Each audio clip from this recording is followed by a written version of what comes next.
반갑습니다 선생님들, 유일한 트레이더입니다. 지금은 약간 새벽 1시가 안 된 시간입니다. 여러분들이 확인하실 때는 내일 오전이겠지만 지금 특징주들 빠르게 정리할 수 있도록 해드리겠습니다. 젠슨 왕 엔비디아 CEO는 테슬라 자율주행 부분에 대해서 현재 가장 진보된 기술이라는 말을 했어요. 이게 상용화가 되는데 조금 오래 걸리지 않을까, 이런 부분들도 조금 체크를 할 필요가 있습니다. 다들 이 부분이 궁금하셨을 것 같습니다. 테슬라의 FSD, 즉 완전 자율주행은 생각보다는 멀지 않을 수 있다. 저는 이런 의견을 한번 제시해 봅니다. 자, 그 이유는 다음과 같아요. 첫 번째로 젠슨왕의 의도를 생각할 수 있습니다. 높은 확률로 추정할 수 있는 부분이긴 합니다. 테슬라가 이것을 성공시킨다면 엔비디아의 H200도 같이 상승할 수 있는 이슈가 될 수 있다는 것이죠. 그리고 두 번째로는 대형 기술주인 테슬라와 엔비디아가 직접 협업을 했다는 것이잖아요. 그럼 이것들은 기술주의 집약이라고도 할 수가 있습니다. 시장에 더 큰 관심을 불러일으킬 거고, 지금 양대 산맥 같은 기술주의 대장급들인 이런 기업들이 합작을 한다는 것 자체가 그만큼 사활을 걸고 있는 것이다 라고 말할 수도 있는 겁니다. 테슬라의 입장에서는 슈퍼차저 팀을 부르면서까지 이것에 굉장히 공격적으로 대응하는 모습들로 우리의 시장을 이해할 수가 있죠. 황 CEO는 FSD는 자동차를 이해하고 조종하는 방법이다. 정말 혁신적이고 테슬라가 놀랍다라고 표현했습니다. 이렇게 표현했다는 것은 테슬라와 궤를 같이 가겠다라고도 해석할 수 있는 부분이 일부 추정할 수 있다는 겁니다. 네 번째로는 JP 모건에 이런 의견들을 일조를 하고 있다는 것이죠. JP 모건 하면은 미국에서 대표적인 금융회사예요. 이곳에서 M&A라든지 합병을 진행하기도 하고요. 금리에 대한 이해도가 굉장히 높은 우리의 대표적인 회사 중 하나입니다. 버크셔 해세이, 워렌 버핏과 같은 이런 궤를 같이 하는 JP 모건도 이런 의견을 냈다는 것, 이런 것들이 지금 모든 IT 기술주에 힘을 보태고 있다고 저는 판단이 됩니다.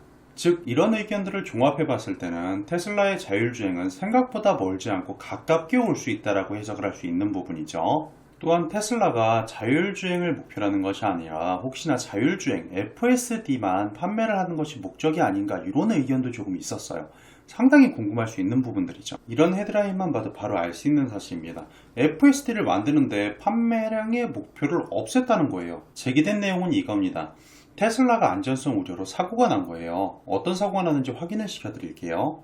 안개거리 때문에 가시거리가 안 잡히는 겁니다. 그러니까 테슬라의 눈, 자율주행을 했을 때 눈에 들어오는 정보량이 작으니까 도로도 흐리게 보일 수 있겠죠. 이런 것들 때문에 사고가 났다는 겁니다. 기차 근처에서요. 굉장히 위험하죠. 자, 이슈를 덮는 건 그래서 이슈가 될 수 있는 겁니다.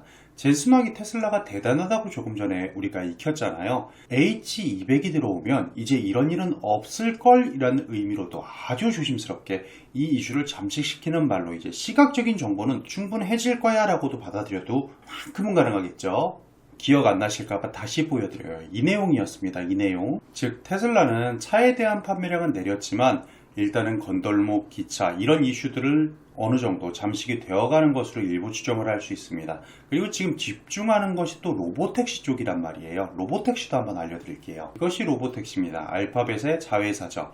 자, 이거를 찍으면은 촬영도 하고 한대요. 테슬라는 지금 결국 자율주행에 사활을 걸어야 되는 거죠. 그쵸? 근데 기찻길에서 사고가 나네 마네 지금 이러고 있단 말이에요. 그런데 해고했던 슈퍼차저 팀까지 불러가면서 이쪽에 더 사활을 걸고 있는 거예요. 그리고 젠슨왕도 도와주고 있는 시장의 모양새가 나타나고 있다는 거죠. 그럼 원래 질문으로 되돌아가 봅시다. 테슬라는 그럼 차를 팔기 위함이 아니라 FSD를 팔기 위함이다라고 생각했던 우리의 의문은 일단 두 가지 모두 다 유효하고 이윤이 높은 쪽으로 움직일 겁니다. 그리고 테슬라는 결국 완전 자율주행이 목표라는 것은 결국 변함이 없다는 점을 완벽하게 중심으로 잡으시면 투자하는 데 많은 도움이 될 것 같다라고 말씀을 드립니다. 그리고 다음 이슈도 한번 짚어볼게요. 일론 머스크가 약 8조 규모 10만 개의 GPU를 공급하면서 중국의 데이터 센터를 구축한답니다. 자율주행 학습용이래요. 자, 이 점이 몹시 중요한데요. 이건 조금 집중해서 들으셔야 됩니다. 오픈 AI를 잡겠다라는 말을 했어요. 즉 경쟁을 하겠다는 얘기인가? 이렇게 생각할 수 있잖아요. 본격을 넘어서 이미 피 튀기는 싸움이 시작됐다고 보셔도 무방할 것 같습니다. 1년도 안 돼서 60억 달러의 규모를 유치했대요. 자, 이걸 하나로 환산하면 정확한 값은 아니지만 약 8조 2천억 원이라고 생각하시면 됩니다. XAI가 커지면 누구한테 유입이 될까요? 샘 알트먼 오픈 AI CEO밖에 없겠죠. 지금 시장을 점유하고 있으니까요. 분명 마이크로소프트 MS 최고 경영자 CEO가 오픈 AI와 끈끈한 관계를 다시 한번 강조한대요. 그럼 구도가 어떻게 갑니까? 챗 GPT-4.5가 최신이라고 지금 이 기사에서 말을 하고 있는데요. 마이크로소프트와 함께 출연했고요. 엔비디아와 테슬라가 함께 묶여있죠. 자, 그럼 이중 구도에서 분쟁이 이미 시작됐고 시장 논리의 싸움이 이미 시작되었다라고 봐도 요만큼은 무방할 수 있겠습니다. 그쵸? 그런데 테슬라 xAI는 H200을 기반으로 들어갈까요? 왜냐하면 젠슨 왕은 H200을 생산하니까요. 그렇죠. 이번에 가장 이슈된 GPU가 H200이고요.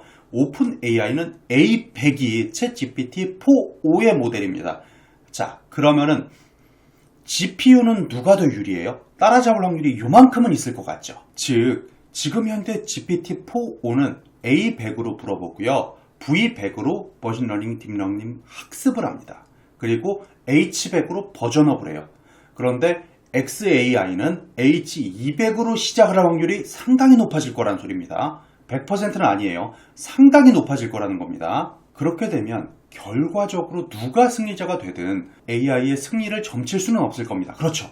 그러면 결국 누가 이기든 GPU 반도체는 좋은 상승을 가져갈 확률이 높다라고 정의해도 되겠네요. 그렇다면 챗 GPT 관련 인공지능 AI의 싸움은 누가 이기든 결국 수에는 GPU, 엔비디아, 반도체 승리자는 이쪽이 될 확률이 높아질 것이다 라고 이해를 하시면 되겠습니다. 엔비디아도 나쁘지 않고요. 그리고 마이크론 테크놀로지 혹은 퀄컴 같은 경우도 초반 변동폭을 주고 있었던 장이었습니다. 제가 지금 1시 22분이에요. 지금 1시 22분인데 자, 아무튼 결과가 어떻게 나오든 지금 포인트는 이겁니다. 반도체 엔비디아, 작년 같은 경우 AI가 이슈가 될 때 보면은 인텔 하면 CPU죠. 우리 PC도 지금 인텔 거 많이 쓰고 AMD 거 보드 쓰거나 하잖아요. 인텔 하면 CPU, 그리고 엔비디아 하면 GPU예요. 근데 기사의 개수를 보면 GPU의 기사가 훨씬 더 많습니다. 그렇다는 건 수급은 조금 더 반도체 쪽에서도 엔비디아향, 즉 소부장 관련주에서도 엔비디아향, 그리고 메모리 관련 HBM 관련해서도 엔비디아 쪽으로 조금 더 묶인 것을 쳐다보셔야 된다. 이 정도로 제가 오늘의 특징주나 이슈들을 전체적으로 점검을 한번 시황을 해드렸습니다. 내일 투자에 보탬 되시기를 바라겠습니다. 구독, 좋아요, 알림하고 우리 다 함께 부자 되자고요.